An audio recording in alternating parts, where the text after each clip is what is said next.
Bienvenidos a la catequesis bautismal para padres y padrinos que ha programado la parroquia San Pedro de Mala, que con motivo de la pandemia pues no ha permitido la catequesis presencial. Por eso se ofrece este servicio de ayuda a quienes van a bautizar a sus hijos. Esta primera charla va a centrarse en el pecado original. La pregunta que surge espontáneamente es, bueno, ¿qué es el sacramento del bautismo? Porque aunque muchas veces lo hemos visto y quizá lo hayamos oído, pues sin embargo a veces hay ideas muy confusas sobre el sacramento. Quien piensa que se bautiza, es necesario el bautismo porque el niño llora mucho, ¿no? O porque está enfermo, o porque no se puede hacer sino esperar a que tenga 30 años como hizo Jesús, ¿no? Todos esos conceptos proceden de una idea equivocada del bautismo, o por lo menos inexacta. Así que, en primer lugar, vamos a ver, ¿qué es el sacramento del bautismo? Pues la primera cosa que aparece clara es que es instituido por Jesucristo. En el Evangelio de San Mateo, en el capítulo 28, recoge estas palabras del Señor a sus discípulos. Id pues y haced discípulos de todas las gentes, bautizándoles en el nombre del Padre y del Hijo y del Espíritu Santo, enseñándoles a guardar todo lo que yo os he mandado. Por lo tanto, es Jesús el que está instituyendo el bautismo, que es distinto totalmente del bautismo que hacía Juan el Bautista. El mismo Juan reconoce que su bautismo no es el verdadero bautismo. Dice en Mateo, en el capítulo 3, yo os bautizo con agua para la conversión, pero aquel que viene detrás de mí es más fuerte que yo, y yo no soy digno de llevarle las sandalias. Él os bautizará con Espíritu Santo y fuego. El bautista marca una distinción entre lo que él está haciendo y el verdadero bautismo que vendrá de aquel a que él no puede ni llevarle siquiera las sandalias. El bautismo, por eso, instituido por Jesucristo, tiene 4 consecuencias. Nos perdona el pecado original, nos hace hijos de Dios, nos hace miembros de la Iglesia y nos hace herederos del cielo. Nos perdona el pecado original. ¿Qué es el pecado original? Pues es el pecado de los primeros padres, Adán y Eva, en el paraíso. Se llama original porque está en el origen de la humanidad. Y este pecado se transmite a todos sus descendientes, no como un acto que hayamos cometido nosotros, sino como un estado o situación personal en la que nacemos todos. El relato bíblico, en el capítulo 3, para que lo puedas leer, describe en una forma casi ingenua y muy sencilla el primer pecado, que como todo pecado es un acto de desobediencia, es decir, una ruptura con Dios, al tiempo que describe las gravísimas consecuencias que tuvo para ellos, para Adán y Eva, y para sus descendientes, y que se pueden resumir así. Supuso una ruptura con Dios, una ruptura consigo mismo y con los demás, y una ruptura con toda la creación. Una ruptura con Dios. Esto fue lo más terrible y más trágico. El libro del Génesis lo recoge con estas palabras. Y los echó Yahvé Dios del jardín del Edén, para que labrasen el suelo de donde los había formado. Es decir, ya no pueden vivir junto a Dios, su creador. Son echados del jardín, del paraíso, porque han perdido aquella gracia que les permitía al hombre tratar a Dios como un amigo a otro amigo, la vida divina. Eso también una ruptura consigo mismo y con los demás. El hombre siente vergüenza y miedo de Dios, por eso como que se esconde de Dios. Aparece el dolor y la enfermedad, la ignorancia y la muerte. Todo esto hace acto de presencia en sus vidas y en la de sus descendientes.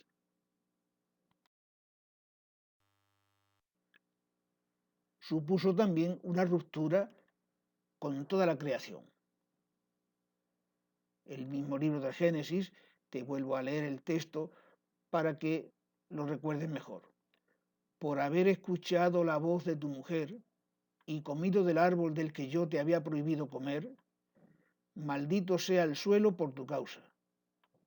Con fatiga sacarás de él el alimento todos los días de tu vida. Espinas y abrojos te producirá, y comerás la hierba del campo. Con el sudor de tu rostro comerás el pan, hasta que vuelvas al suelo, pues de él fuiste formado. Porque eres polvo, y al polvo volverás. Por tu culpa la tierra es maldita. El suelo por tu causa se ha vuelto maldito, se ha roto el orden y la armonía que había puesto el Creador. Junto con la pérdida de la vida divina, que es el mayor mal, la naturaleza humana ha quedado afectada por unas consecuencias y está sometida a la ignorancia. Le cuesta trabajo encontrar la verdad, al sufrimiento, como algo que aparece de forma casi permanente en la vida humana, a la muerte, decía San Pablo a aquellos primeros cristianos de Roma. Por tanto, como por un solo hombre entró el pecado en el mundo y por el pecado la muerte, y así la muerte alcanzó a todos los hombres, por cuanto que todos pecaron. Todos están manchados, están afectados de aquella mancha. Y así como mueren los primeros padres, también morirán ellos. Supone también la inclinación al pecado. Pues bien sé yo que nada bueno habita en mí, es decir, en mi carne. En efecto, querer el bien lo tengo a mi alcance, mas no el realizarlo, puesto que no hago el bien que quiero, sino que obro el mal que no quiero. Y si hago lo que no quiero, no soy yo quien lo obra, sino el pecado que habita en mí. San Pablo, pues aquí recoge justamente esa inclinación que ha quedado en el ser humano hacia el mal, como un edificio que está inclinado. Pues todos nacemos en este estado. Eso es el pecado original. La pérdida de la vida divina, la ignorancia, el sufrimiento, la muerte y la inclinación al pecado. Ese es el triste estado en el que queda la humanidad con el pecado de los primeros padres.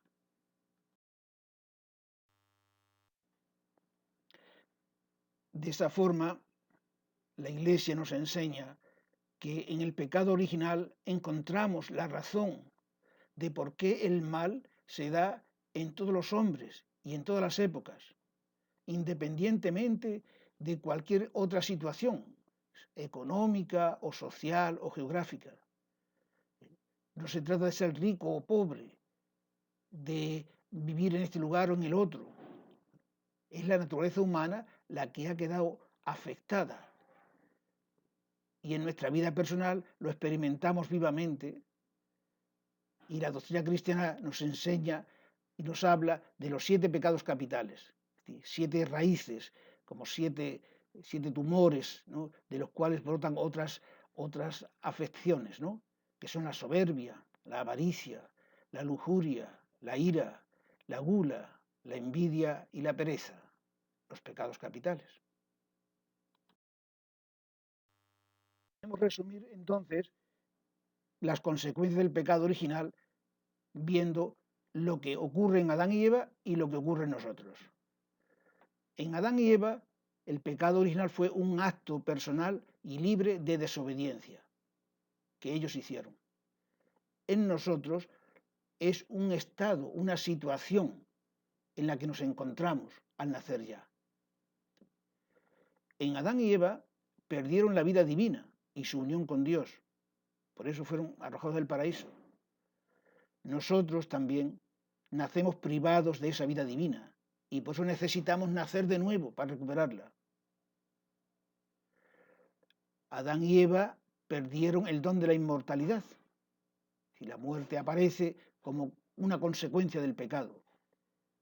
Nosotros nacemos para morir, nacemos mortales, por eso todos moriremos. Adán y Eva perdieron el don de la ciencia infusa, es decir, un conocimiento profundo de las cosas vistas desde Dios mismo, que les permitía comprenderlas y entenderlas.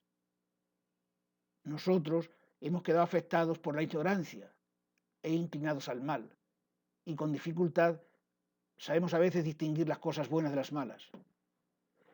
Adán y Eva perdieron el don de la impasibilidad, es decir, no sufrían.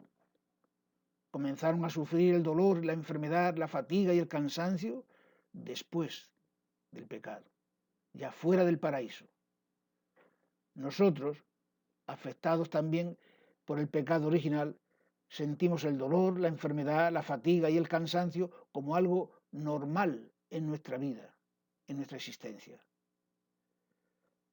En Adán y Eva, el pecado rompió la armonía con la creación, como que se desordenó todo el plan previsto por Dios.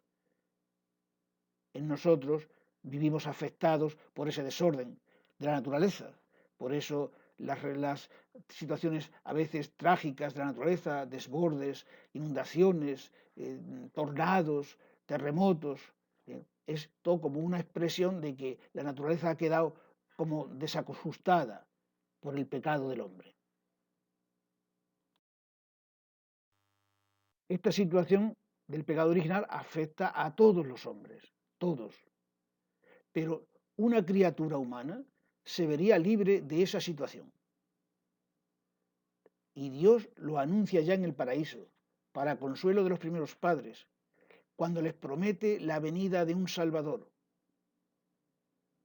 El libro del Génesis, en el capítulo 3, versículo 15, dice estas palabras. Dios se dirige a la serpiente, al demonio.